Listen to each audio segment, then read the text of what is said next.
Happy Monday, everyone. Welcome back to the Card Closet. Something happened in that COMC order that I showed a few days ago that I wanted to share.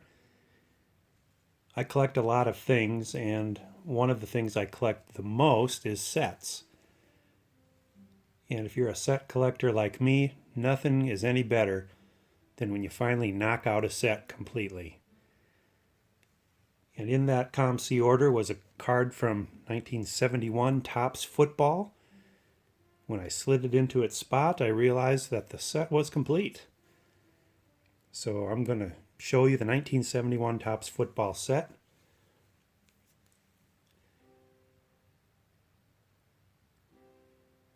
I'll kind of flip through the pages as I talk a little bit here.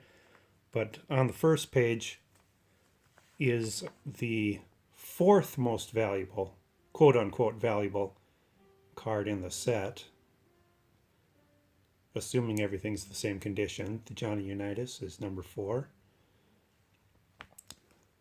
So the 1971 set has 263 cards in it. They were released in 2 different series. Neither series was particularly more rare than the other, so there aren't any high numbers, so to speak. O.J. Simpson's second year card here.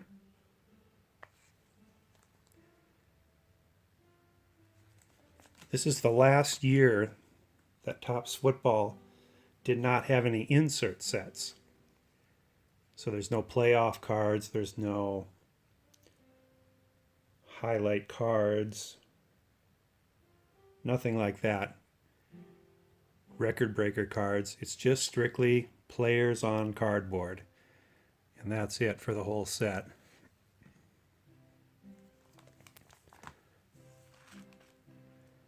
The AFC cards have a red border, as you can see here, unless they were an all-pro, or as they say, all-star, then they have the blue border, even in the AFC.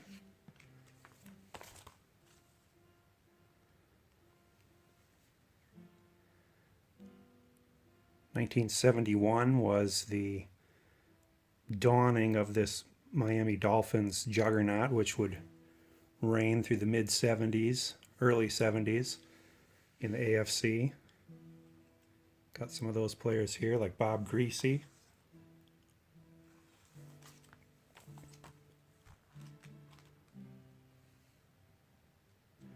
Here's Jim Nantz before he became a broadcaster of the Masters tournament.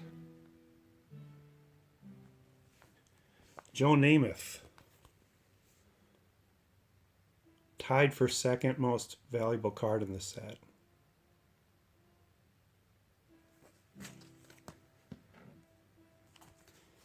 Matt Snell here, his grandson, is the running back for the Pittsburgh Steelers now. George Blanda, I always liked George Blanda, first player to ever score 2,000 points.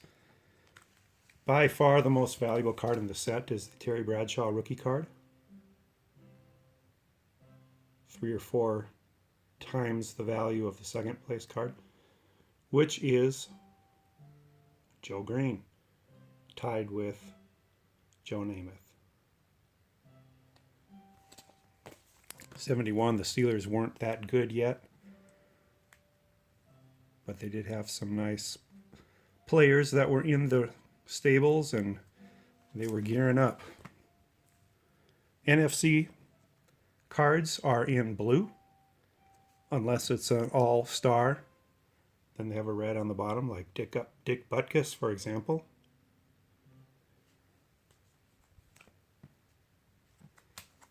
Gale Sayers there. Cowboys. They were already a juggernaut in 1971.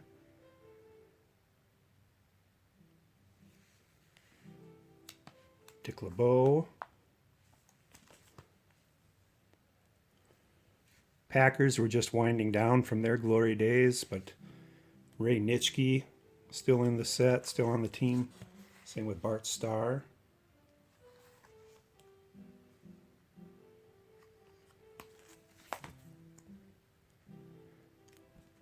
Merlin Olsen.